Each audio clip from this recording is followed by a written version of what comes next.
Bueno, vamos a continuar, hermanos. En esta segunda parte ya vamos a aterrizar al texto bíblico.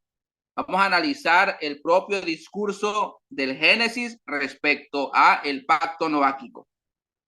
Para ello, pues tenemos que ir viendo las características del pacto ya dentro de la propia narrativa. El que sigue, por favor, ven.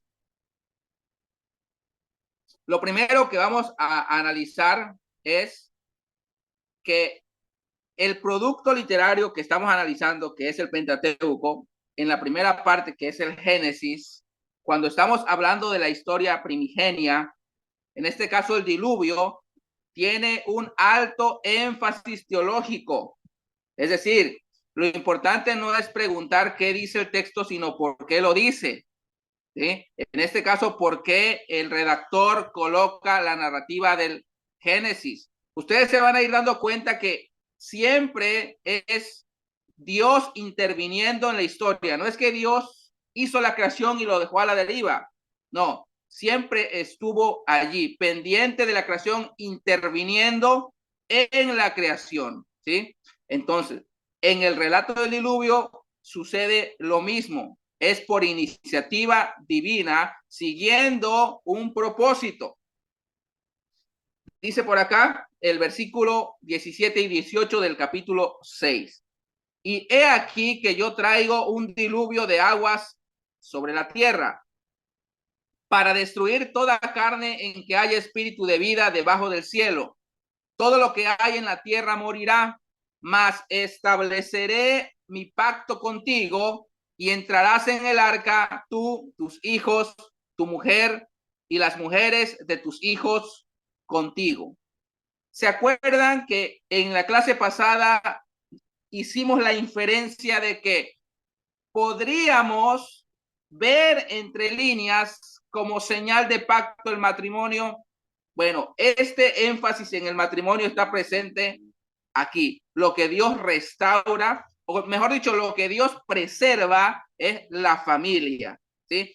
Pero antes de entrar en pacto con Noé, lo que aparece es el diluvio. El diluvio es la plataforma teológica. Va a ser la justificación por la cual Dios está entrando en pacto con Noé. El diluvio. En el versículo 17, Dios le informa a Noé que va a destruir toda la vida, tanto humana como animal, y que el medio de destrucción será un diluvio. Es decir, el Dios de la creación emite un juicio sobre la creación. Dios instruye a Noé que construya un arca, el cual será el medio de rescate y liberación. ¿Se recuerdan la estructura quiásmica, capítulo 6 y capítulo 7? Se hace el uso de tanto Yahvé como Elohim, es decir, el mismo Dios de la creación es el que está actuando en un contexto de pacto. Esto va a ser muy importante. El que sigue, ven, por favor.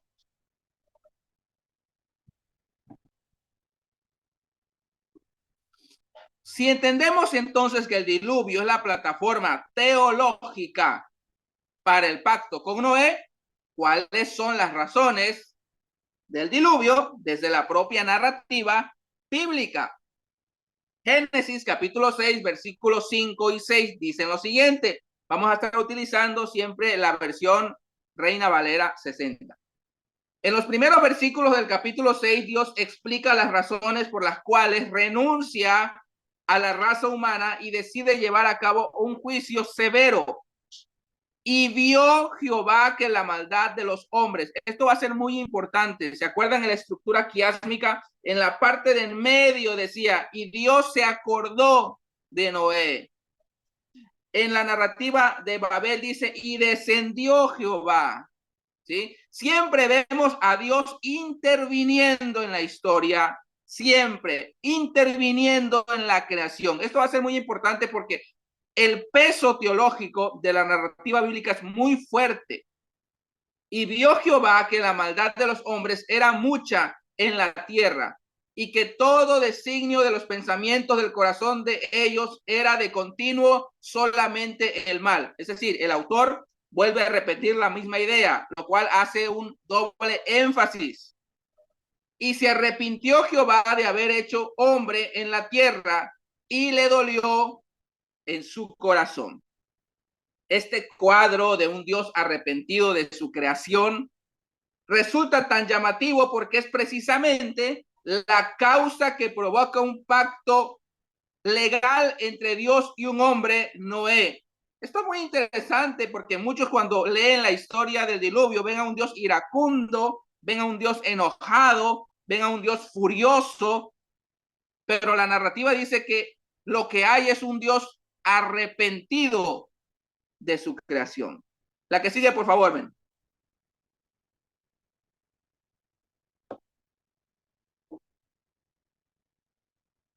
¿Por qué Dios estaba arrepentido? Ya leímos este pasaje y vio Jehová que la maldad de los hombres era mucha y le dolió en su corazón. Pero ahora veamos otro pasaje muy importante, versículo 11 y 13 del mismo capítulo. ¿Qué es lo que veía Dios? Porque dice, y vio Jehová que la maldad de los hombres, ese era el estado en el cual se encontraba la humanidad en ese momento. Pero, ¿qué implicaba esto? Y se corrompió la tierra delante de Dios. Ahí está Dios nuevamente, face to face, ahí con el hombre. Y estaba, no solamente con el hombre, con toda la creación. Y estaba la tierra llena de violencia. Y miró Dios la tierra y he aquí que estaba corrompida, porque toda carne había corrompido su camino sobre la tierra. Ese es su camino, es su forma de andar, su estilo de vida. Dijo pues Dios a Noé, he decidido el fin de todo ser, porque la tierra está llena de violencia a causa de ellos, y he aquí que yo os los destruiré con la tierra. Algo que llama la atención. Dijo pues Dios a Noé, pueden ver, esta cercanía nos recuerda cuando en el Edén estaba Dios con el hombre o el hombre con Dios. Hay una cercanía. Lo mismo sucede aquí. Mientras hay toda una generación alejada de Dios, vemos a Noé, una persona que está cerca de Dios y tiene una relación con Dios. Pero algo que es muy importante y que está aquí en amarillo resaltado son estos adjetivos: corrompido y violencia. Es decir, era una generación, eran personas que se caracterizaban por una vida corrupta y por actuar en violencia, pues con la creación, con el prójimo. ¿Sí? El que sigue, por favor, ven.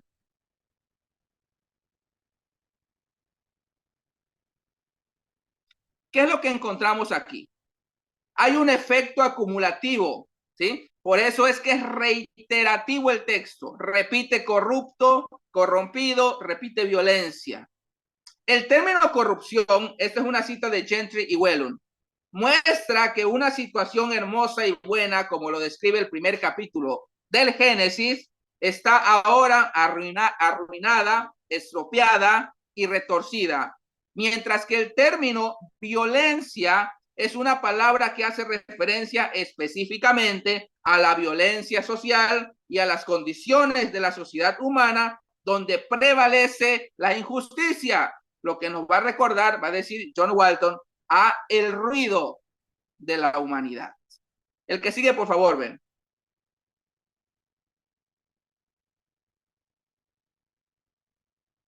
Vemos que lo que Dios está viendo en la generación antediluviana, este efecto acumulativo de corrupción y violencia, describe a ciertas personas. Ahora voy a leer el versículo 1 al versículo 4 del capítulo 6, que es el capítulo que estamos analizando.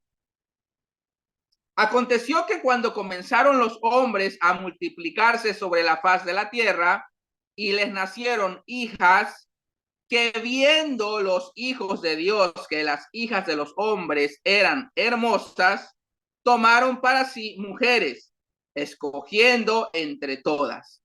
Y dijo Jehová, no contenderá mi espíritu con el hombre para siempre, porque ciertamente él, es decir, el hombre, es carne, mas serán sus días 120 años.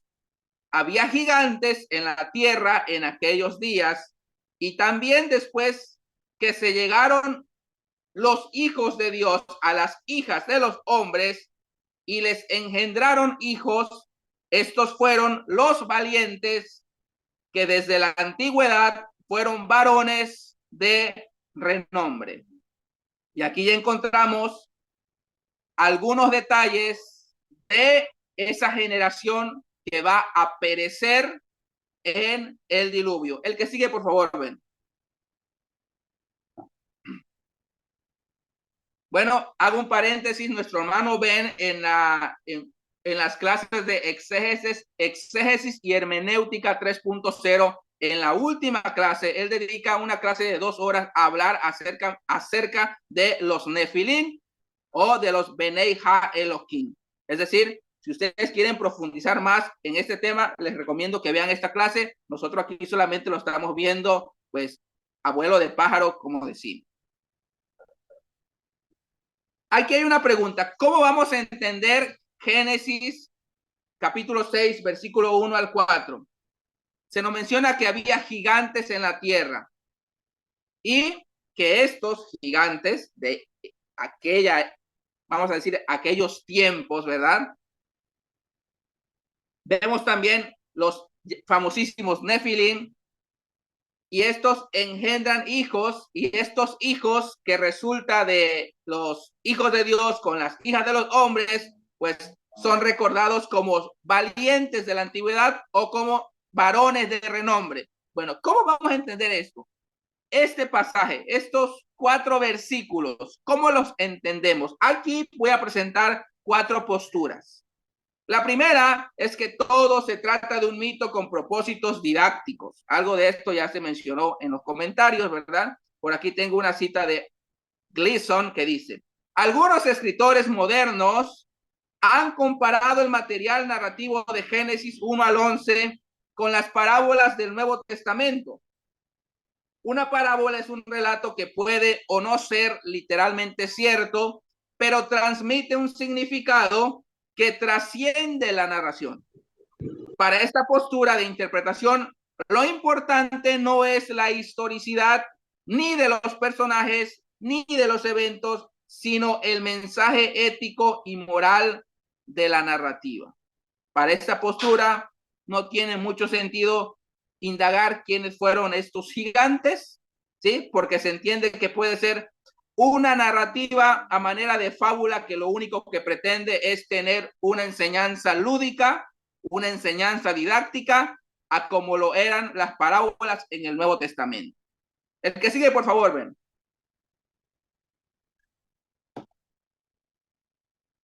Sin embargo, tenemos otra postura, la postura número 2, que dice que los hijos de Dios eran ángeles caídos. Aquí tenemos una cita de Pablo Hoff y otra de Paul Enns. Algunos expositores piensan que los hijos de Dios en Génesis 6:2 son ángeles, los Nefilim, son ángeles refiriéndose a aquellos que abandonaron su propia morada, de acuerdo a lo que dice el Nuevo Testamento en Judas capítulo 6. Pero es improbable porque Jesús declara que los ángeles no tienen sexo ni vida matrimonial. Paul Enns, citando a Cale Delitz, algo así, menciona que la expresión tomaron para sí mujeres es una expresión común en el Antiguo Testamento para referirse al matrimonio. Esta expresión no hace referencia a la fornicación, por lo tanto no se puede referir a los ángeles. Si se estuviera hablando de los ángeles, sería un acto de fornicación, no de un matrimonio. Es decir, que la postura 2 es la que menciona que estos Nefilim, estos hijos de Dios, eran ángeles caídos. Sin embargo, por acá, pues Paul Enns nos deja ver y Pablo Hoff nos dejan ver que eso, pues, no podría ser. La que sigue, por favor, ven. La postura número 3, al hablar de la descendencia de esta mezcla entre los hijos de Dios, que se cree que son ángeles caídos, con mujeres, que son las hijas de los hombres, entonces viene una descendencia un tanto deforme, genéticamente hablando. Entonces, la postura número 3, al hablar de estos varones de renombre, dice que es una generación humano-angélica, que al final se convierten en gigantes malvados. Hay quienes afirman que todo se trató de una corrupción de linaje entre los descendientes de Set y Caín. Corrupción entendida primeramente como moral y seguidamente como consecuencia de lo mismo, en un desorden genético que a la postre terminó en una generación malvada de gigantes sobre la tierra. Tellería comenta al respecto. Como alegato de la violencia y la venganza, el argumento que Génesis 6, 1 al 4 añade la historia mítica de las monstruosas amalgamas humano-angélicas que el escritor, es decir, el agiógrafo, considera, entre otras razones, causa del diluvio. Muy bien, el que sigue, por favor.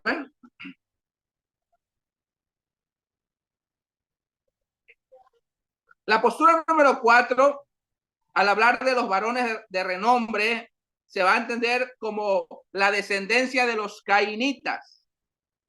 Ahora, fíjense lo que nos va a decir Pablo Hoff o Paul Hoff. Con el transcurso del tiempo, la separación entre los setitas, es decir, descendientes de Set, y los cainitas, descendientes de Caín, cesó a raíz del casamiento de los dos linajes. Y la unión de los píos, es decir, de los piadosos, personas buenas que temían a Dios, la unión de los píos con mujeres incrédulas fue motivada por la atracción física de ellas. Los hijos de los matrimonios mixtos eran gigantes, pero no entendiendo gigantes de forma literal, sino como personas extraordinarias. Y parece que se destacaban por la violencia. Además, corrompieron la tierra con la inmoralidad. Muy bien, el que sigue, ven. Es decir, que aquí estamos viendo 4 posturas de cómo interpretar estos gigantes de la antigüedad, estos hijos de Dios.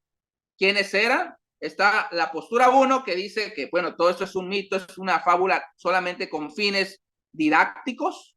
La postura número 2, que los hijos de Dios eran ángeles caídos.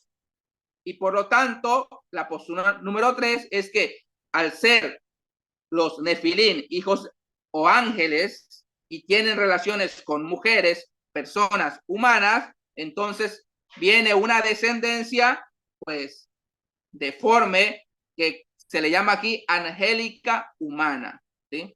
Tenemos la postura número 4, que estas personas de renombre, los valientes, los héroes de la antigüedad en la generación antediluviana, pues eran los descendientes de la línea de Caín, ¿sí? De los cainitas, ¿sí? Vamos a la que sigue, por favor, ven.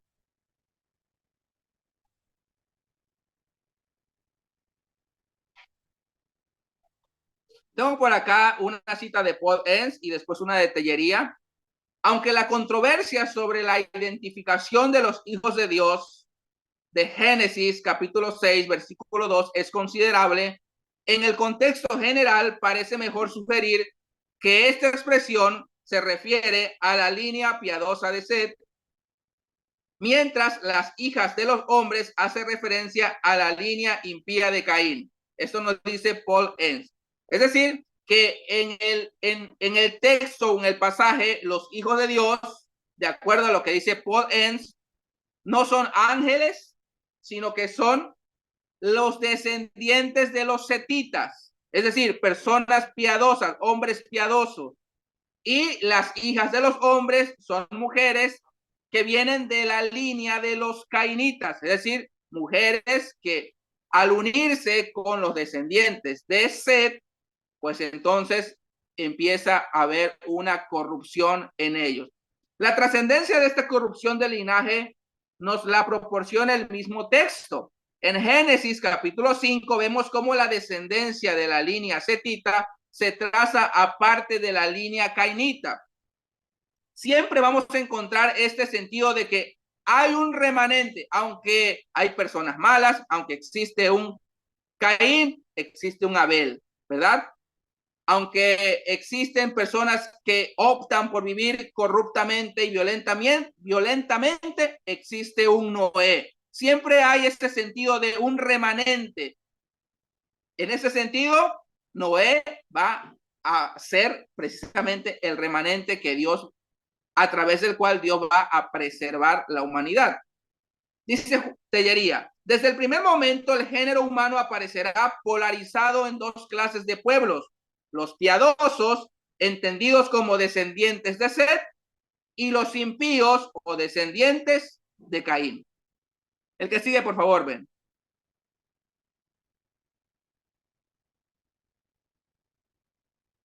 Muy bien, ahora vamos a entrar a una pregunta. Recordemos que antes de ver quiénes eran esta generación antediluviana, vimos que Dios, a la hora de anunciar el diluvio, se le presenta como un Dios que está entristecido, ¿sí? Por la situación del hombre, por la situación de esa generación. Entonces vamos a colocar a Dios en la silla del juicio y hacemos la siguiente pregunta. ¿El diluvio es justificable o convierte a Dios en un ser bipolar arrepentido? Es decir, ya eso se me está saliendo de las manos, no los puedo controlar, entonces mejor los voy a destruir. ¿Cómo vamos a nosotros a reaccionar ante el texto? Esto va a ser muy importante porque si no entendemos el diluvio correctamente dentro del propio discurso narrativo, no vamos a entender ninguno de los pactos que siguen y no vamos a entender la Biblia en sí.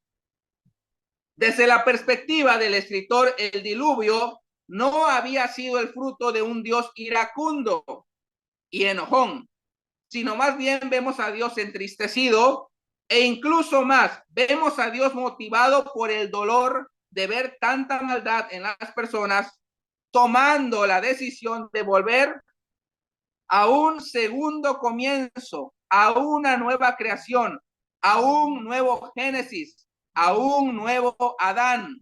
¿Quién es? Noé, quien había hallado favor ante los ojos de Dios. Recordemos que cuando Dios decidió destruir a la malvada generación antediluviana, su ira procedió de un corazón quebrantado, porque antes de venir el diluvio, Dios les dio a estos hombres un plazo de 120 años para arrepentirse.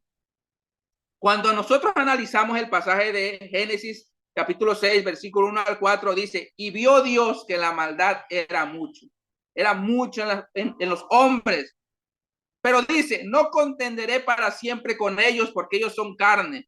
Y entonces da un ultimátum. La narrativa dice que vienen 120 años antes del diluvio, es decir, que esos 120 años es un tiempo de gracia, un tiempo donde ellos tienen la oportunidad de arrepentirse. Y aún más lo vemos cuando Noé, en el tiempo que está él construyendo el arca, también es un tiempo donde él está advirtiendo a las personas, anunciando a las personas para que ellos se arrepientan, para que ellos arreglen cuentas con Dios, para que ellos puedan corregir su vida. Así que no es que es un Dios que dice, ahí va el juicio, no, hay un tiempo de gracia, hay un tiempo para arrepentimiento. El que sigue, por favor, ven.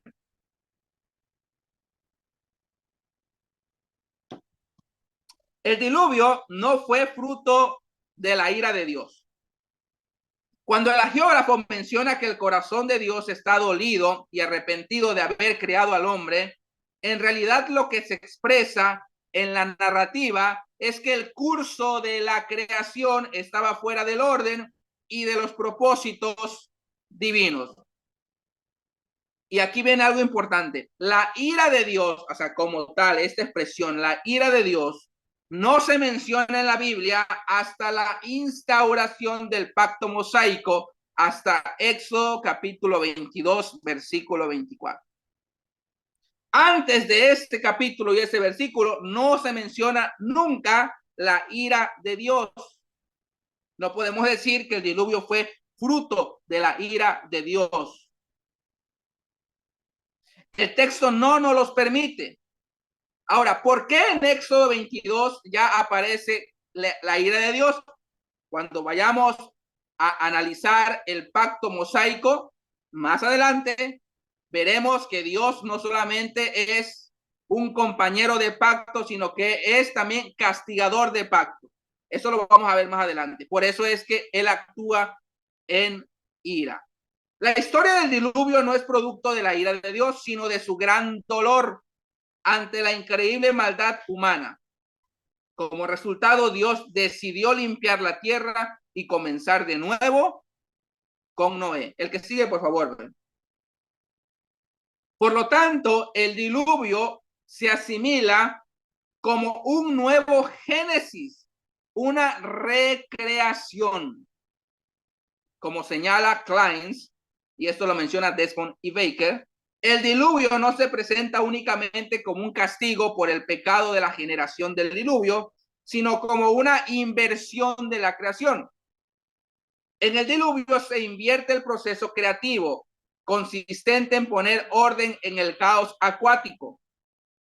Como muy bien concluye Kleins, el diluvio es solo la última etapa en un proceso de desintegración cósmica que comenzó en el Edén.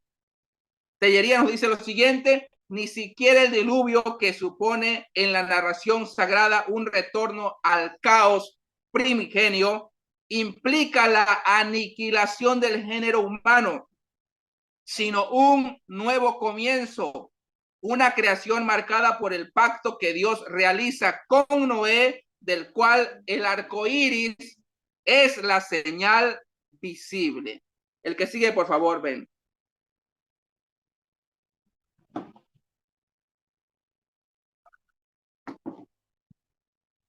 Veamos entonces ahora las similitudes entre el diluvio y la creación, porque estamos diciendo que entonces Noé es un nuevo Adán.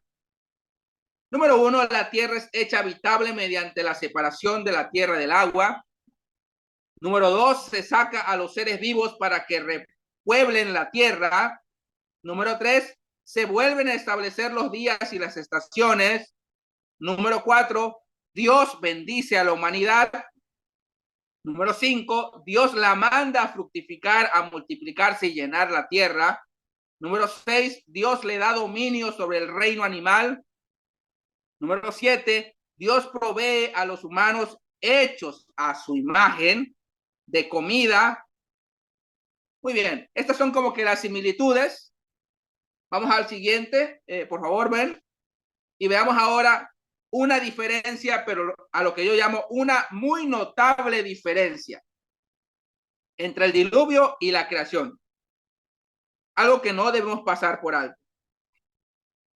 Se puede constatar en Génesis 8:21 que aún después del diluvio, el corazón del hombre seguía siendo perverso por naturaleza.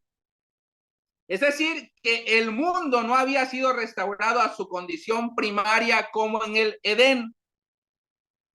Esto es interesante.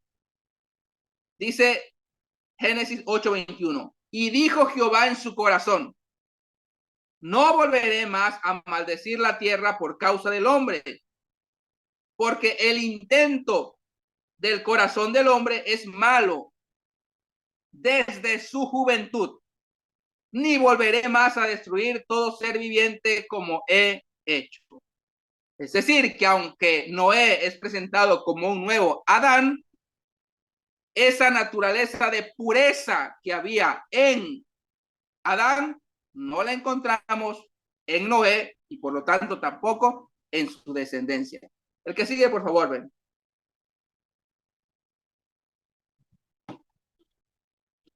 Analicemos un poco este pasaje. Y por acá tengo una cita de Desmond y Baker. La descripción que Dios hace del hombre en ese versículo, el intento del corazón es malo, del corazón del hombre es malo desde su juventud, resulta que son los mismos términos que previamente sirvieron para justificación del diluvio. La maldad de los hombres era mucha en la tierra y todo designio de los pensamientos del corazón de ellos era de continuo solamente el mal. Lo que antes explicaba la necesidad de un diluvio, ahora resalta la necesidad de la alianza que Dios está a punto de establecer. Este pacto postdiluviano reafirma la intención, y esto es importante, este pacto postdiluviano, es decir, el pacto con Noé, reafirma la intención original de Dios en la creación. Es decir, que Dios está interesado en transformar al hombre, es decir, que Dios está interesado en volver a tener esta misma cercanía con el hombre como la hubo en el Edén. Pero está más que visto que la naturaleza del hombre, al ser una naturaleza caída, es imposible. Por lo tanto, la única alternativa que encontramos en el texto es que Dios se compromete a sí mismo para que su propósito se pueda cumplir en el hombre. Y esta es la razón por la cual Dios decide entrar en pacto con Noé, por la naturaleza caída del hombre. El que sigue, por favor, ven. Y aquí podemos ver cómo el Edén es la cúspide de la montaña. Y entonces, como un efecto de bola de nieve, empieza la caída, la caída, la caída, la caída, hasta llegar a la generación antediluviana. Génesis capítulos 1 y 2 nos presentan el ideal de Dios para la humanidad. El jardín del Edén es la cúspide de la montaña, es el punto más alto de los propósitos y designios divinos en favor del hombre. A partir del capítulo 3 empieza una caída del ser humano como si fuera una gran bola de nieve, que poco a poco se va degradando más y la separación entre Dios y el hombre llega a su máxima expresión en la generación perversa y violenta antediluviana. El que sigue, por favor, ven. Y entonces Dios decide llevar a cabo su propósito ahora a través de Noé y su familia. Aunque a Noé se le reconoce que es un hombre justo, hay algo que más llama la atención, que no es por los méritos de Noé, sino que Dios está entrando en pacto con él por la pura gracia, porque halló gracia delante de Dios. Cuando Adán y Eva pecaron, Dios en su gracia proveyó una palabra de esperanza. Por supuesto, no por méritos de Adán o de Eva. Así también Dios en su gracia, nuevamente, con Noé, proveyó una palabra de esperanza y de salvación en medio del juicio que llegaría, pero no por méritos humanos, sino porque Noé halló gracia ante los ojos de Jehová. La expresión de esa gracia inmerecida es la causa de la siguiente afirmación: mas estableceré mi pacto contigo y entrarás en el arca tú, tus hijos, tu mujer y las mujeres de tus hijos contigo. Es decir, que Dios, después de estar arrepentido, de estar dolido por la situación, se lleva a cabo el proyecto de la recreación o un nuevo Génesis, pero ahora con la diferencia de un pacto de por medio. El que sigue, por favor, ven.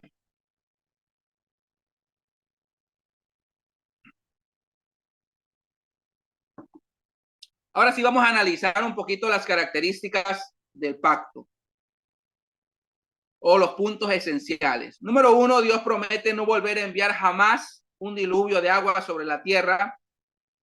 Los días, las estaciones y las cosechas durarán tanto tiempo como dure el mundo. Número 2, como Adán en el pasado, Noé y sus hijos recibieron la orden de ser fecundos y de multiplicarse y llenar la tierra. Número 3, Dios entregó en sus manos los animales y les concedió su carne como alimento, en tanto que Adán, antes de la caída, era vegetariano. Número 4, se emite la prohibición general de comer sangre. Número 5, la vida humana queda protegida contra los animales y los mismos hombres.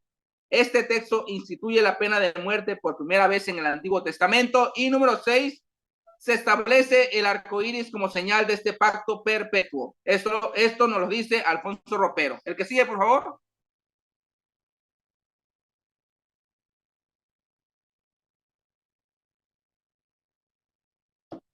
Entonces, ya estamos viendo que se presenta a Noé como un segundo Adán, con la diferencia de un pacto. El pacto, hablemos de esto. Un pacto es un acuerdo formal entre dos partes. La principal sección de un pacto es la de las estipulaciones, que puede incluir requerimientos de una o ambas partes. En el pacto noáquico, Dios plantea estipulaciones para sí mismo, más bien que imponerlas a Noé y su familia. A diferencia del pacto posterior con Abraham y los que surgieron como consecuencia del mismo, es decir, el pacto noáquico, no implicaba una elección o una nueva fase de la revelación. Además, era hecho para con todo ser viviente y no solo con los humanos. El que sigue, por favor, ven. Por eso tenemos que la señal del pacto es una señal que está en la creación. En el pacto, por ejemplo, el pacto mosaico, la señal del pacto es un pacto corporativo y está dentro de las estipulaciones del pueblo de pacto, que es la observancia del sábado. Pero acá la señal de pacto es en la creación. Hablemos sobre el arco iris. La designación del arco iris como señal del pacto no sugiere que este haya sido el primero que se haya visto. La función de una señal está relacionada con el significado que se le adjudica. Turner sostiene que este elemento, es decir, el arco en las nubes de Dios, probablemente significa la barrera en forma de cúpula o firmamento que contiene las aguas sobre la expansión, según Génesis capítulo 1, versículos 6 al 8. Este símbolo visible en el cielo sin duda tranquilizaría a la humanidad al tiempo que cumpliría, y esto es importante, con su intención explícita de recordarle al propio Dios que guardara su promesa de pacto. Importante, el arco iris es un recordatorio para Dios. Le recuerda a Dios que Él está en un pacto, en una relación de pacto con el hombre, contrario a lo que va a pasar con el Shabbat, que es un recordatorio para el hombre.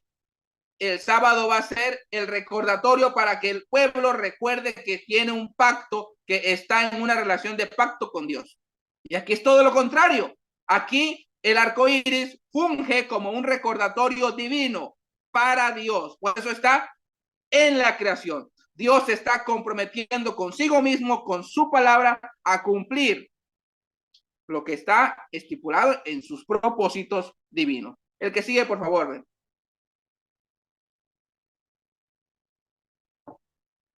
De esta forma podemos ver que el pacto noáquico es unilateral y universal.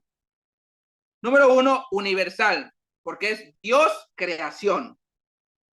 El pacto noáquico se da de forma unilateral, Dios, Dios, pero también se da con un alcance universal, Dios creación. La alianza tiene un alcance universal abarcando a Noé, sus hijos, sus descendientes y todo ser viviente. En todo caso, el pacto garantiza enfáticamente que nunca jamás se repetirá un diluvio cataclísmico. Número 2, es unilateral, Dios, Dios. Al hombre solo se le ofrece una promesa. La presencia y la vida en este planeta y su permanencia dependen exclusivamente de Dios. Muy a pesar de cómo obre el ser humano, Dios siempre está al pendiente de su creación. Y como evidencia tenemos los pactos. El que sigue, por favor, ven.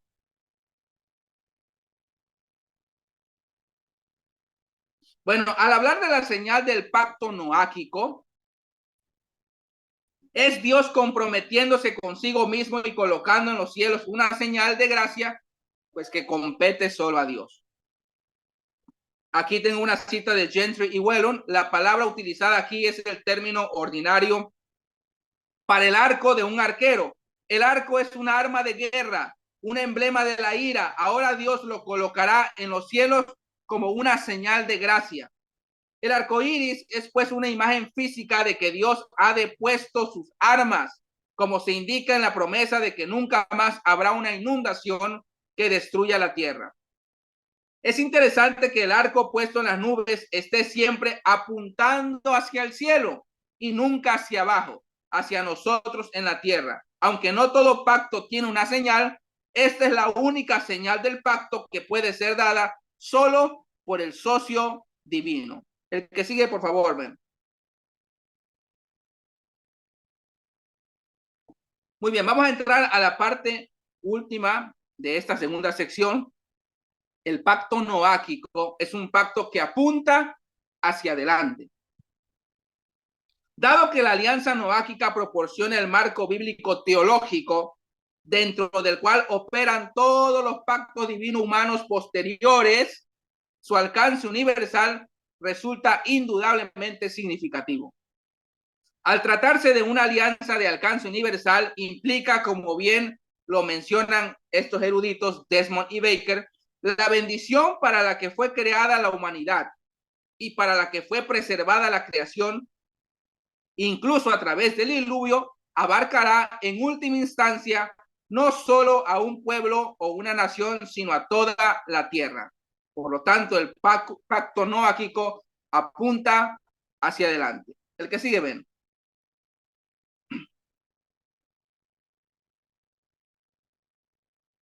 Aquí hay un episodio que muchas veces no le vemos el trasfondo de pacto. Muchas veces hemos oído hablar de este episodio de la embriaguez de Noé, pero no vemos cómo es que este pequeño relato encaja con todo el discurso del Génesis.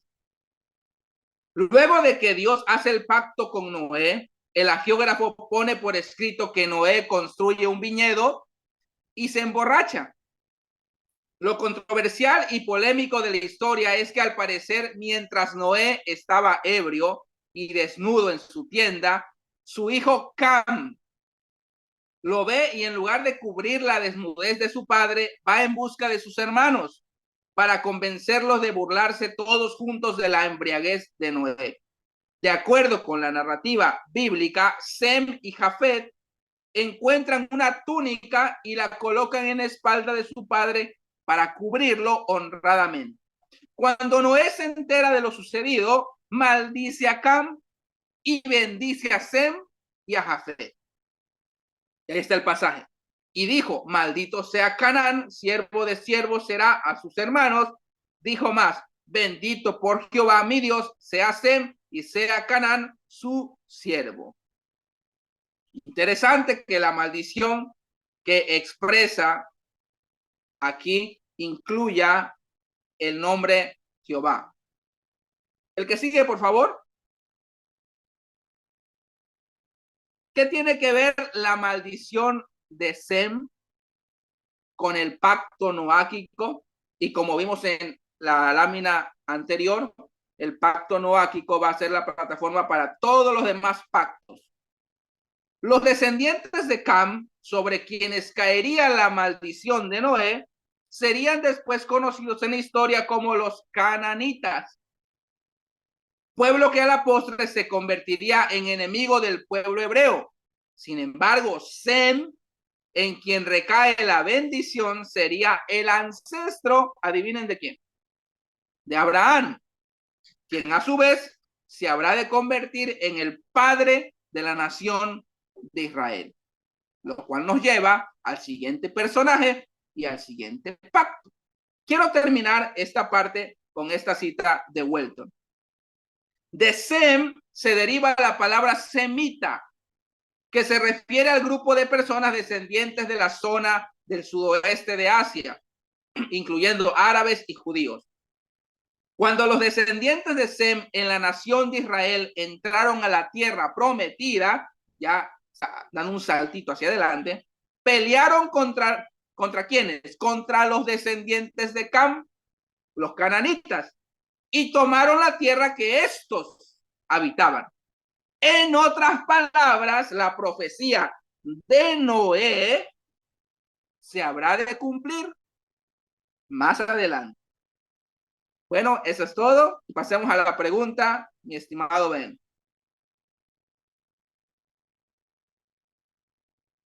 La pregunta es la siguiente. ¿Cuál es la importancia del pacto noáquico dentro del propio discurso narrativo del Génesis y de todo el Pentateuco? Les oigo.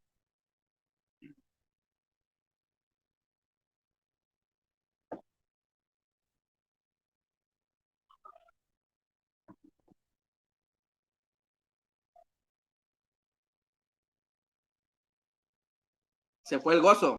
No, no hablen todos a la vez, por favor.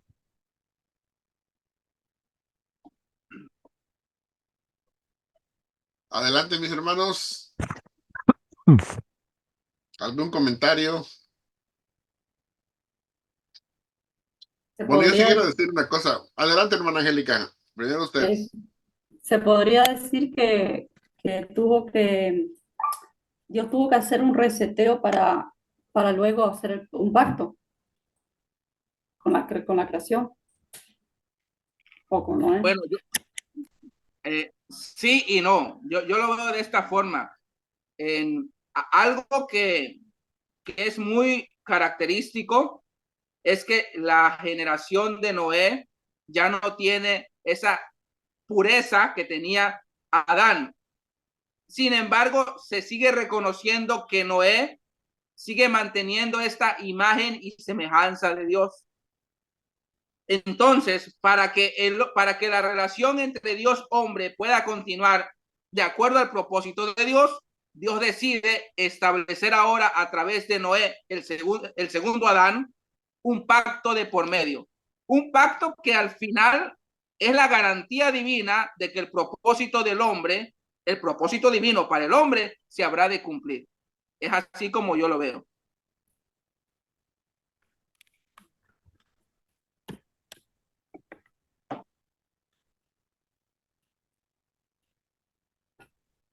Vamos, saludos.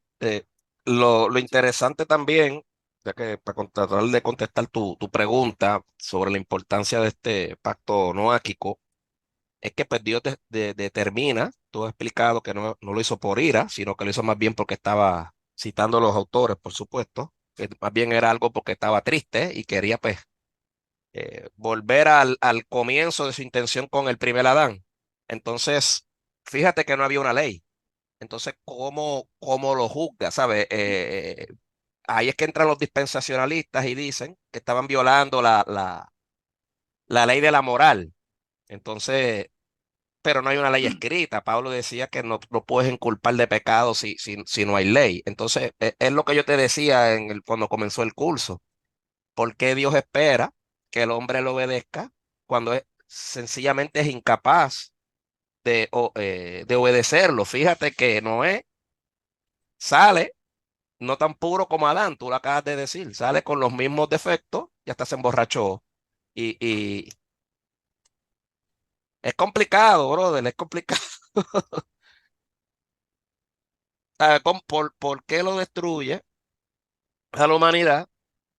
Empieza con Noé toda la historia, pero sin embargo el pecado en Noé sigue. ¿Sabe? Por lo menos el gen, si se puede decir así. Y eso es algo que nos vuela la cabeza a todos.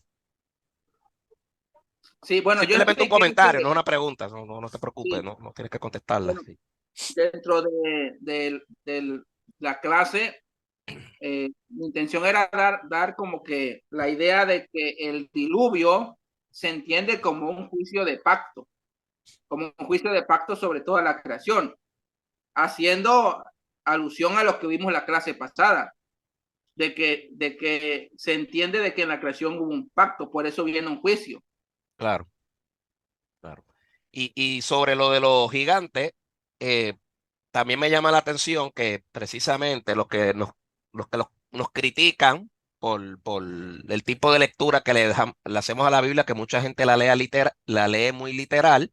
Esos son los primeros, los agnósticos, esos son los primeros que ahí hacen una lectura literal, porque entonces cuando leen gigantes, se imaginan estos tipos grandísimos, de más de 10 pies de altura, teniendo sexo con las mujeres. Entonces, a lo que a ellos les conviene, le aplican una lectura literal, y entonces ellos que quieren ser los más literarios, pues ahí se les olvida. Entonces, y tiene perfecto sentido. Si yo digo gigantes, es que esta gente de renombre, si tú vas al relato, los hijos de Caín empezaron a hacer instrumentos, empezaron a hacer herramientas, usaron el bronce, usaron el metal, y quizás la figura de renombre era porque eran famosos por los avances que hicieron en la sociedad que vivían. No eran gigantes, quizás refiriéndose al tamaño físico de ellos. Y tú lo has visto en el arte, cómo los ponen y las teorías que hay. Esos fueron los que pusieron las pirámides en Egipto porque ellos podían levantar esas piedras gigantes. Entonces se empiezan a salir una zafra de disparates por una lectura literal. Pero Exacto. existieron gigantes, porque entonces ¿a quién venció David? Pero no es un gigante del término. A ver, si usted toma Claro, un pero balon, de si algún usted toma un lado, baloncelista, yo mido 1,82. Para muchos efectos, yo soy una persona alta, pero para efectos del baloncesto, yo soy un enano, porque hay tipos con 2 metros. ¿Entiendes? Entonces, si yo me paro al lado de un baloncelista, yo digo, ese es un gigante, y apenas lo que tiene es un medio metro más alto que yo. No sé si me entiendes. Entonces, que no, yo no creo que, en mi opinión, yo no creo que esa interpretación de gigante debe ser literal por la estatura de una persona, sino por la fama que tenía. Pero puedo estar equivocado. Um, Me gustaría hacer un comentario y creo que es importantísimo que nos demos cuenta de las preguntas que nos dejó Amós. Las preguntas que nos dejó Amós creo que son claves para que nos demos cuenta del tipo de preguntas que debemos hacernos a la hora de leer la escritura. Muchos de nosotros nos preguntamos cosas de la Biblia, de cosas que son curiosidades, o sea, de cosas que nos interesan curiosamente, ¿verdad? Pero que no son del interés teológico de la narración. O sea que por eso se llama el curso Interpretando la Biblia a través de sus pactos, porque el marco pactual que vemos desde el inicio es el que marca el hilo conductor de interpretación de toda la narración bíblica, empezando con el pacto de Noé, que es el pacto que sirve como plataforma para ello. O sea que vamos a ponerlo en términos simples. Que si yo me pregunto un decir, y no con esto quiero tratar de ofender a nadie, sino que al contrario, ¿verdad? Muy, muy al contrario. Estoy tratando de ver si podemos ayudarnos unos a los otros, a ver si podemos ubicarnos en la narrativa de forma correcta. Es lo siguiente, que si yo me pregunto, por ejemplo, históricamente, ¿cuánto tiempo estuvo el arca en el diluvio? Eso es una curiosidad y que muchos pueden discutir una cosa o pueden discutir la otra, pero para efectos de la narración teológica, para la interpretación del pacto es totalmente irrelevante. Que cuánto midió el arca, ¿verdad? Que si existieron las 8 personas o no existieron las 8 personas. Si las Para serpientes hablan o propósitos no. teológicos de la interpretación del pacto, esto es totalmente irrelevante. Lo que sí tiene relevancia es simple y sencillamente cómo el pacto prepara el escenario y cómo Dios trabaja con la humanidad y ver cómo avanza y cómo progresa el plan divino hacia la meta divina que Dios mismo le ha puesto.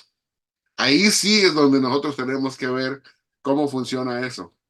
Y en la primera pregunta nos dijo Amós cómo debíamos interpretar qué influencia y cómo debíamos interpretar los relatos mesopotámicos.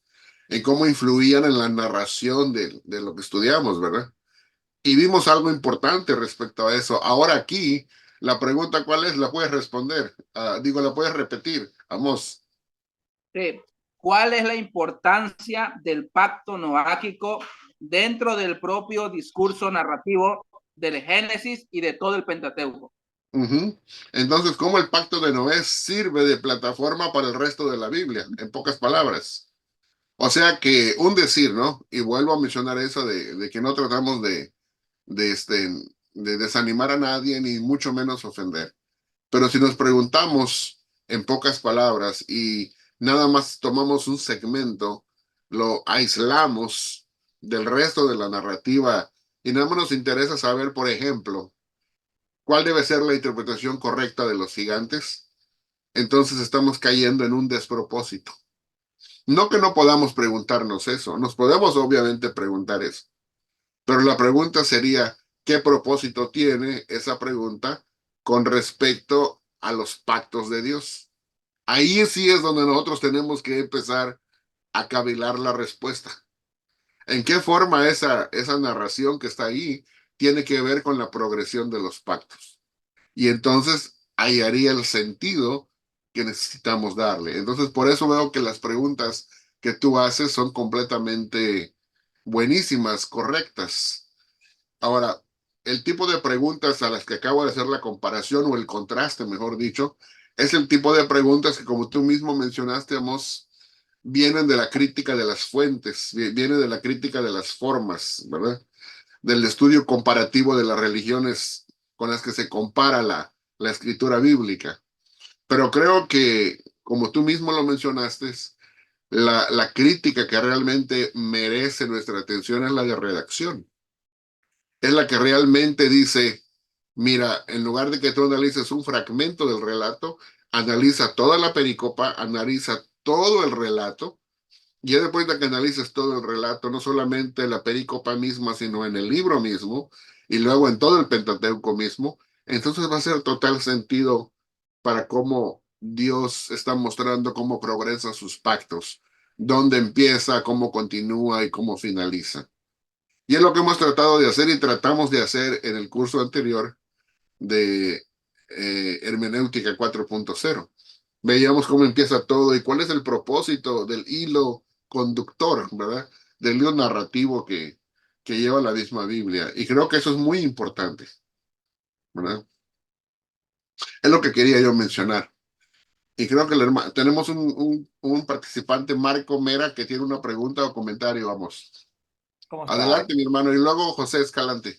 Buenas tardes con todos. Les saluda Marco Mera, acá de Guayaquil, Ecuador. Eh, ah, Hablando de pactos, no sé si tiene que ver con lo que se está hablando la pregunta que voy a hacer, pero hablando del pacto entre Dios y el hombre, ¿no? En cuanto a nuestra salvación y todo esto, yo veo que en el Génesis, cuando Jesús habla, cuando le hacen una pregunta sobre este tema del divorcio, y Jesús habla de que en el principio no fue así, hablando del pacto entre Dios, el hombre, y entre el hombre y la mujer, con el matrimonio, ¿no?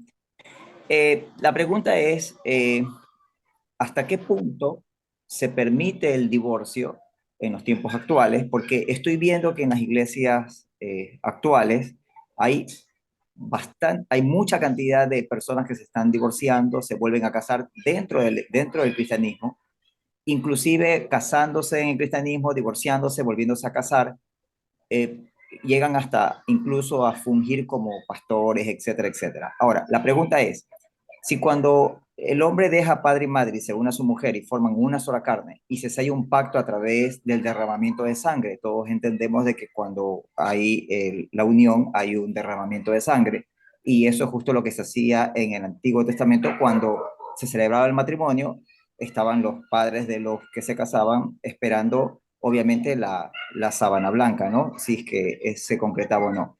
Entonces la pregunta es, ¿hasta qué punto se permite esa ruptura de ese pacto o se debería permitir en tiempo actual o no se debería permitir?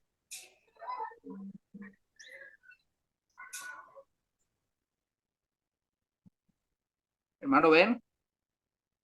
Bueno, la pregunta es muy buena hermano Marco, y lo único que le puedo responder ahorita, ¿verdad? Es que me gustaría que lo pudiéramos platicar de una manera aparte, porque realmente no es el tema de lo que estamos estudiando, ¿verdad?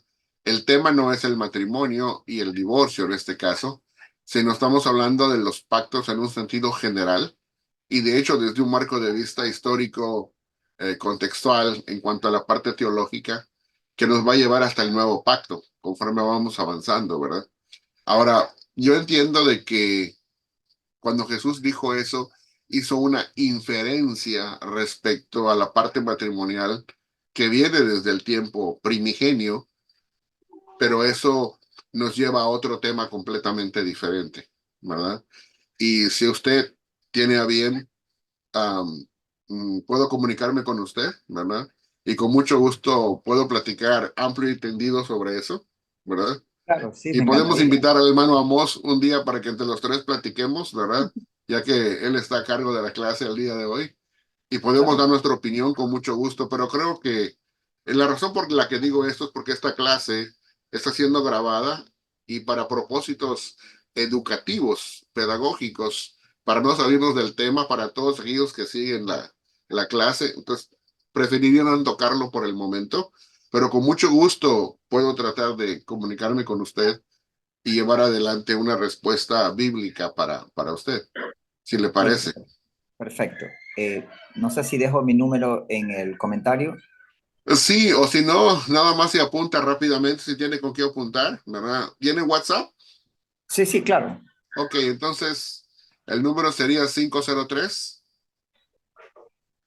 503-998-0483. Ya. ¿El código de país? Es el número 1, Ah, ya. Estados Unidos. Ok, más uno. Listo. Ujú. Muchas gracias. Con mucho gusto. Ahora sí, 24/7, José, ¿verdad? ¿cómo? 24 horas al día, ven, está disponible. Trataremos, ¿verdad? Sí, ahora sí, José Escalante. Sí, creo que se me escucha. Sí, adelante. Sí, yo creo que el pacto noático, ¿verdad? Está dejando las bases cómo Dios maneja su gracia.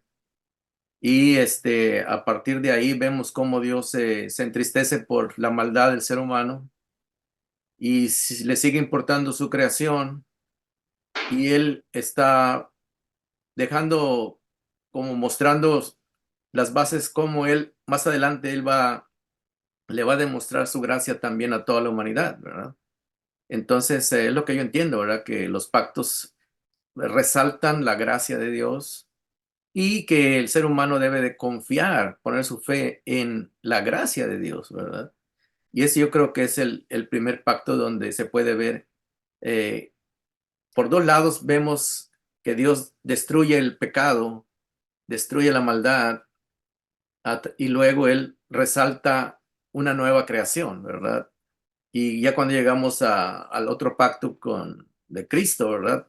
Pues podemos ver allá en 2 Corintios 5:17, creo dice, ¿verdad? Que si alguno está en Cristo es una nueva creación, ¿verdad? Entonces estamos viendo que es como, está apuntando, ¿verdad? Hacia el pacto de gracia que Él va a hacer con toda la humanidad, con toda su creación, en su Hijo Jesucristo, ¿verdad? Y en el cual nosotros, pues, formamos parte de aquello, ¿verdad? Y gracias a Dios, a la gracia de Dios. Es lo que yo puedo entender, ¿verdad?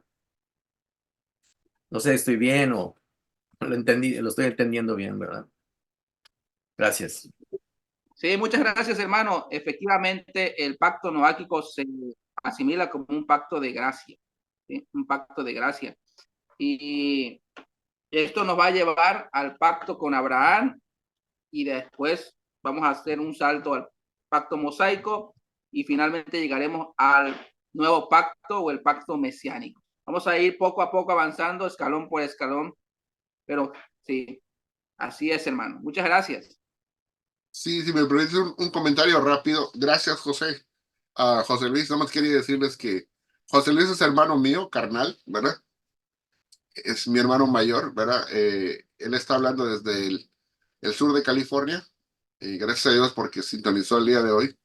Pero él mencionó algo que es muy importante, Y es porque bíblicamente y teológicamente hay ciertas corrientes que el día de hoy existen dentro del cristianismo. Y hay algunas corrientes que enseñan, hace un rato Richard mencionó a los dispensacionales de paso, ¿verdad?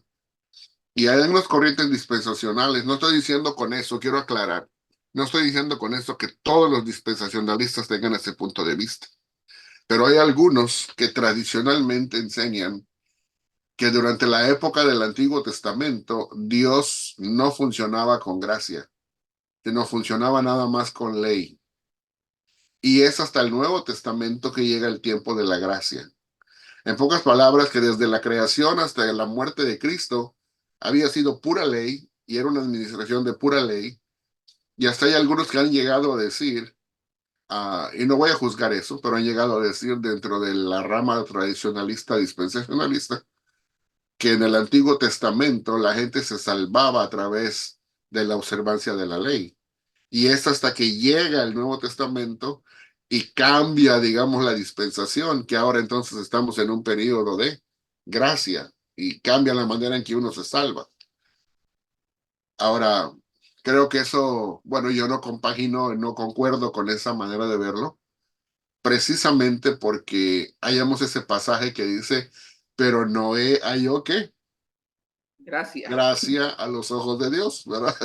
Entonces, ¿qué nos está diciendo eso? Bueno, José nos dijo hace un rato, José nos dijo hace un rato algo muy importante, que desde el principio del tiempo de la creación podemos encontrar que la única razón por la que el ser humano hasta el día de hoy existe y desde ese tiempo es por su propia gracia, por la gracia de Dios. Y es por eso que vamos a ver un desarrollo y un despliegue de la gracia de Dios desde la creación hasta nuestros días. Y a través de eso vienen los pactos que nos van mostrando cómo su gracia va funcionando para con su pueblo y para con la iglesia después. En fin, creo que eso es una cosa muy importante.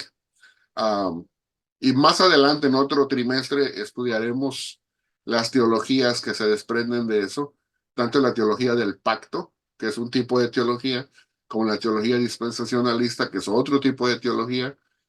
Pero primero necesitamos conocer esta parte fundamental como fundamento de la enseñanza bíblica para poder proceder luego a los sistemas teológicos. Gracias, José Luis. Víctor, tenemos a Víctor que tiene una pregunta o comentario, vamos. Sí, gracias. Hablando de los pactos, bueno, todavía sé que faltan varios temas, varios pactos que tratar, pero bueno, no quiero adelantarme a lo mejor al resumen, digámoslo así, pero el pacto que hizo Dios con Noé, hay puntos de vista que dicen que fue para toda la humanidad ese pacto, y hay otros que dicen que fue solamente para su pueblo. Entonces, mi pregunta es, ¿el pacto que hizo con Noé está aún vigente o no?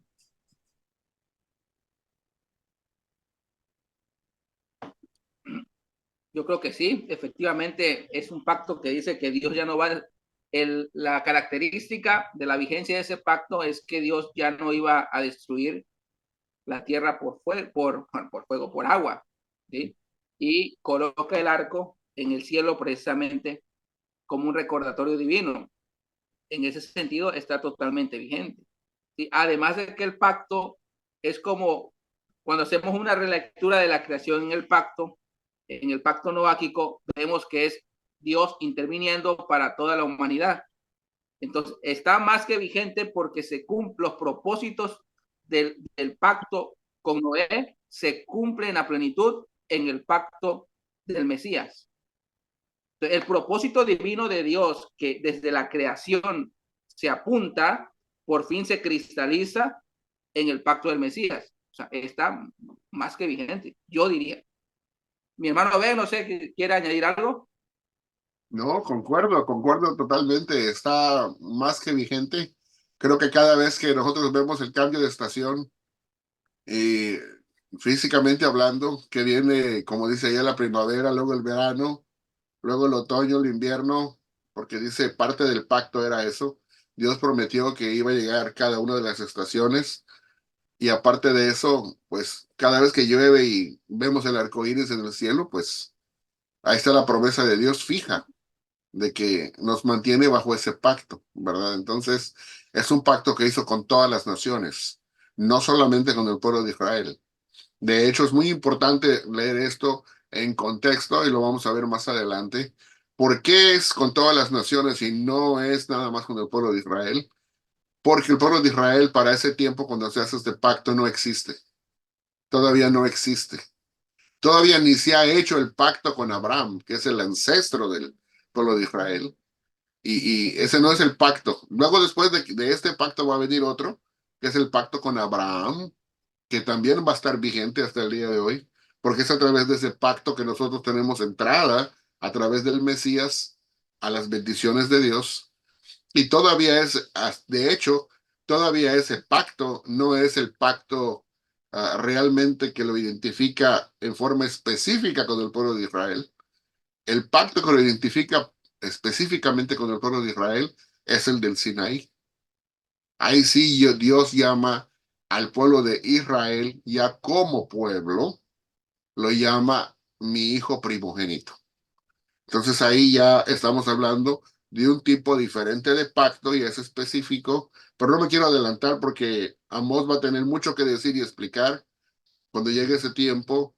Pero una cosa importante que sí podemos decir desde ahorita es que si nosotros afirmamos el pacto en el Edén o adánico, que es el de la clase anterior, si afirmamos la existencia del pacto con Noé, luego afirmamos la existencia del pacto con Abraham, cuando llegamos al pacto con Moisés, pensamos que es de la misma categoría que los tres anteriores y nos vamos a dar cuenta que es completamente diferente.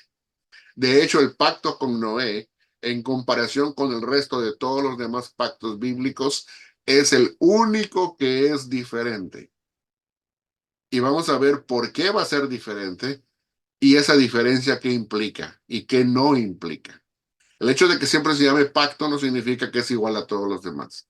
Es una cosa muy especial el pacto mosaico, pero a su debido tiempo vamos a ir despacio y lo vamos a ver. Exacto, el pacto mosaico es distinto a todos los demás pactos. Sí, José. Ajá. Bueno, en el Sermón del Monte Jesús ahí dice, sed perfectos como vuestro Padre que está en los cielos, que hace salir su sol sobre buenos y malos, y que hace caer su lluvia sobre justos e injustos, dice, ¿verdad? Entonces nos da a entender que aunque hay injustos en la tierra, mucha gente pecadora y malvada, ¿verdad? Todavía Él sigue respetando y no los priva ni del sol, ni, ni de la lluvia, ni del agua, etcétera. Entonces podemos ver que Dios está siendo fiel a esa promesa, ¿verdad? Es lo que quería agregar nomás. Gracias. Exacto, exacto. Muy bien, hermano, en el punto.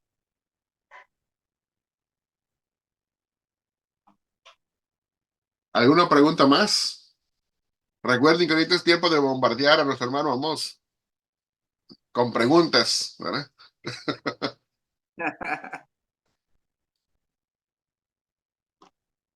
En lo que empiezan las preguntas, les recuerdo, aquí está la recomendación, porque La joyita del día. de repente tocamos algunas opiniones sobre crítica literaria, ¿verdad? Como lo mencionamos hoy, que es la crítica de fuentes, ¿sí? O la crítica histórica, la crítica de forma, y alguien se queda pensando, ¿y eso qué será, no? ¿Con qué se come? La crítica de redacción. Bueno, aquí nuestro hermano Raúl Saldívar hace una disertación excelente sobre estos temas, demasiado recomendable, ¿sí? Demasiado recomendable. Ahorita vamos a pasar a lo que es la bibliografía, pero nada más quería mencionar algo interesante, al menos a mí se me hace interesante, de algo que Richard mencionó hace un rato, cuando dijo que por qué Dios permitía que el pecado abundase, ¿verdad? Entonces, y por qué en la narrativa viene el quebrantamiento del pacto, luego viene el desarrollo del pecado. Y es como decir, bueno, si Dios ya sabía que el pueblo que la gente iba a pecar, ¿por qué pasa eso? ¿Por qué lo permite, verdad? Entonces yo creo que una cosa que es muy interesante Y para mí, la respuesta está en un pasaje que el apóstol Pablo da en el capítulo 5 de Romanos, en el versículo 20. La interpretación del apóstol Pablo respecto a la narrativa de lo que encontramos en toda la Biblia, y eso lo vamos a ver, la segunda parte del versículo 20 dice así: mas cuando el pecado abundó, sobreabundó la gracia. Entonces, en cierta manera, la permisión de Dios de que el pecado permaneciera en el tiempo de Noé, porque dice que el ser humano, aunque todavía tenía la imagen de Dios, todavía estaba con una imagen defectuosa, caída, en pecado, con una naturaleza pecaminosa. Entonces vamos a ver que conforme avanza otra vez la historia, la humanidad vuelve a caer en pecado, se vuelve a corromper, ¿verdad? Y entonces es el tema de la narrativa bíblica a lo largo de toda su extensión. La gracia de Dios, la pecaminosidad del hombre y la necesidad de salvación. Pero el apóstol Pablo nos dice algo muy importante. Mientras más abundó el pecado, ¿qué pasó? Más sobreabundó su gracia. Entonces, Dios permitió que pasara todo aquello para poder manifestar toda la riqueza de su gloriosa gracia. Y que nosotros pudiéramos, todas las naciones pudiéramos aprender de su gracia, ¿no?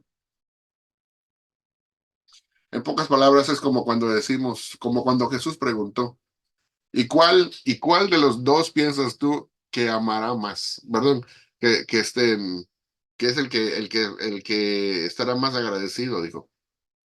Pues el que amó más, dice, no el que amaron más, dice. Entonces, el Señor quiere que nosotros amemos más, ¿verdad? Entonces, aprendamos a apreciar de dónde nos ha sacado, cuánto nos ha perdonado, ¿verdad? Entonces, cuando nos damos cuenta de cuánto nos ha perdonado, entonces nos damos cuenta de cuánto debemos amarle, ¿verdad? Estaba tratando de parafrasear un poquito algo que Jesús dijo en los evangelios, ¿verdad? Pero Bueno, ven, eso que acabas de decir, y no es que no esté de acuerdo, es que me gusta debatirlo, eso que no, y que Amos lo trajo, que se corrompieron, no había ley. Entonces, pues, por eso es que me gustó una de las diapositivas que él presentó, que quizás ahí el corromperse atribuye más a los asesinatos, porque cuando Caín mata a Abel, Dios se molesta. Pero no había una ley sabe. El texto lo indica que hay una ley. Tal parece que lo que el escritor bíblico está tratando de decir, a mi punto de vista de verlo, es que el hombre no quería pues, regirse quizás por algún tipo de reglas de sociedad que había en el momento y todo el mundo quería hacer lo que bien le pareciera en gana. Y tal parece que eso es lo que le molesta a Dios, que nadie respeta a nadie. Cada cual campeaba por su respeto. Y yo creo que esa es la corrupción que se refiere ahí el texto, una corrupción más o menos social que Dios esperaba de orden y no la había. Pero eso es ajá. debatible también. Si nada más quería mencionar algo, y creo que lo mencionó Amos al principio, Richard. Él presentó un punto de vista que es un punto de vista rabínico, contemporáneo el día de hoy, y lo podemos investigar un poco más, si tú gustas, pero desde el punto de vista rabínico, judío rabínico, tradicional, Mm. sí existía una ley que se llama la ley noágida, que consta de 7 puntos, ¿verdad? Entonces, precisamente sería que los rabinos indican cuando comentan el libro de Génesis que la generación se corrompió y se sabía que estaba corrompida y llena de violencia porque infringían una ley que se llama la ley noágida, ¿verdad? Claro, claro, yo no lo Ujú, niego, pero eso fue bien posterior, ¿entiendes? Ya el Génesis estaba escrito cuando los rabinos entonces llegan a esa conclusión, lo cual no deja de ujú. ser interesante. Sí, y eso es todo lo que estoy tratando de Sí, decir, sí, ¿verdad? sí, Nos lleva a investigar más, ¿verdad? claro. Ujú. Bueno, mis hermanos, sí, adelante. Bueno, yo Bueno, creo que en ese mismo tema, yo creo que por eso son los pactos. Quizás a lo mejor no había algo escrito, como una ley escrita, pero sí había instrucciones orales por parte de Dios. Entonces todo eso iba siendo una tradición oral de no cometer ciertas o quebrantar ciertos mandamientos de Dios. Y como siempre, pues el humano rompía ese pacto y Dios volvía a hacer otro pacto con la humanidad. Y yo pienso que hasta, hasta Moisés es cuando Dios dice, bueno, ok, ahora no funcionó de alguna manera, no supieron respetar el pacto, ahora va a ser escrito para que lo tengan escrito y así lo respeten. Pero al final yo creo que tampoco nos funcionó a nosotros como humanos así porque pues es nuestra naturaleza y ahora es como dije, ahora lo escribió en nuestros corazones. Pero entonces yo pienso que va así como que gradualmente, y sí es cierto, o sea, de primero no había algo escrito, pero sí era de conocimiento para, para el ser humano la, las leyes o los establecimientos que Dios hizo en el pacto. Gracias, Víctor. Adelante, José Luis. Sí, me vino a la mente el pasaje de Romanos 2 cuando Pablo menciona que hay personas que, aunque no conocen la ley escrita, en sus corazones hay algo que les hace darse cuenta del bien y del mal. Quizás no perfectamente, ¿verdad? Pero Romanos capítulo 2 y ahí dice, ¿verdad? Eh, dice que Dios se remunera con, con, con castigo o con alguna corrección, ¿verdad? Aquel que obra de una manera malvada, deliberadamente, ¿verdad? Y a los que no, pues, como dando a entender que hay una conciencia, ¿verdad? Hay una conciencia que no está escrita en palabras, pero sí da a entender de que el ser humano se da cuenta que cuando hace daño, cuando hace mal o está haciendo una mala actitud, ¿verdad?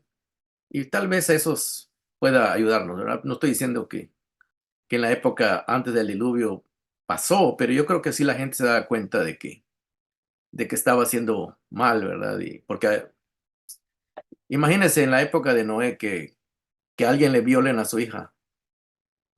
Oiga, pues ellos mismos se dan cuenta que no era algo correcto, por decir un ejemplo, ¿verdad? O que alguien matara a alguien, pues ellos iban a dar cuenta de que, oye, pues esto va en contra de lo que es agradable o bueno, ¿verdad? Entonces, tal vez por ahí se pueda calificar esto, ¿verdad? No estoy diciendo que así era, pero me viene a la mente esa idea, ¿verdad? Y tal vez pudiera ayudar en eso, no sé, ¿verdad? Nada más quería comentarlo. Gracias.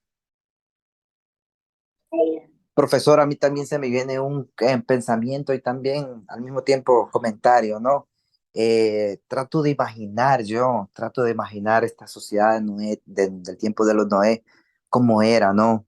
Corrompida, totalmente fuera de lo moral.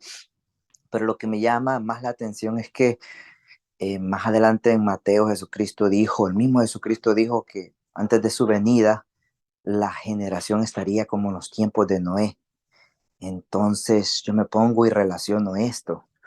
O sea, si antes de que Jesucristo venga, la generación va a estar como la de Noé, entonces digo yo, esto va de mal en peor vamos a llegar a un tiempo crítico, inimaginable, y bueno, como modo de reflexión, ¿no? Y bueno, y darle las gracias también al profesor Amos, al profesor Benjamín, a los que estuvieron, y bueno, siempre aprendo de ustedes. Bendiciones. Gracias, hermano. Gracias. Vamos a la bibliografía Perfecto, perfecto. para acabar. Entonces, tenemos ya esta parte. Déjame rapidito.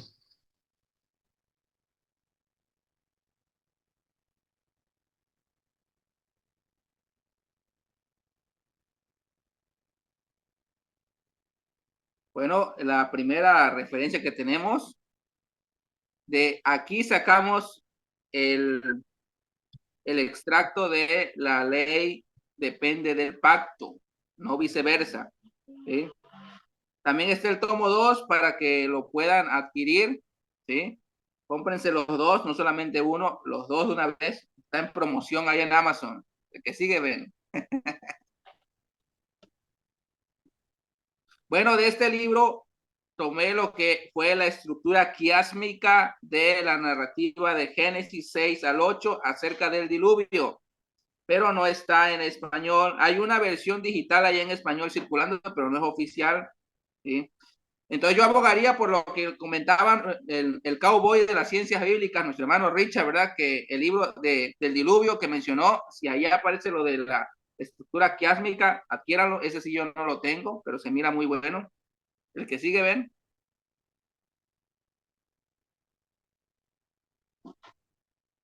De aquí tomamos los círculos de contexto que también los mencionamos al principio. Muy bueno. El que sigue, ven.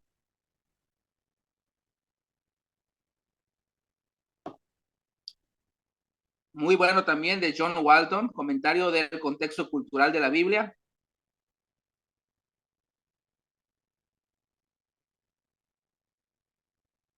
El reino de Dios a través de sus pactos, también muy bueno. Nosotros hemos estado mencionando mucho a estos eruditos y los seguiremos mencionando.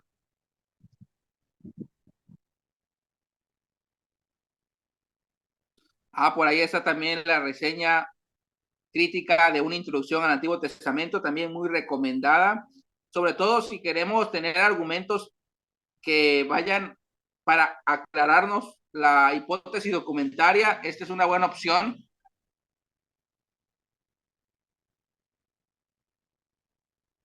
El Pentateuco por Pablo Hoff. Coloco esa portada, hay una portada más nueva, pero esa es la que... Esa es la dinosaurio. Esa es la versión que yo tenga.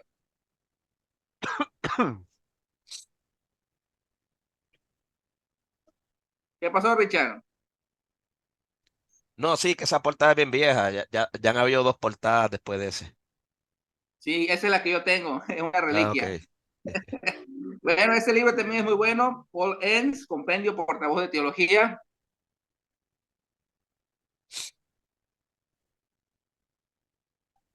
Tellería, también hemos estado mencionándolo mucho y lo seguiremos mencionando.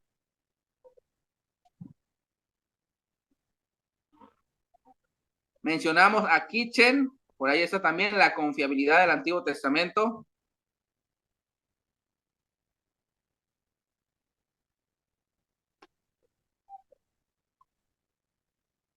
También mencionamos a Tremper Logman, ahí es donde vimos la dialéctica entre creación, diluvio, recreación.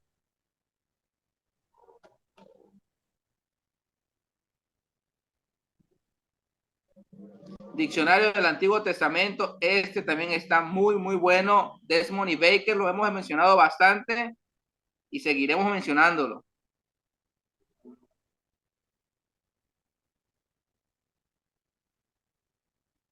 Gran diccionario enciclopédico de la Biblia, también recomendadísimo.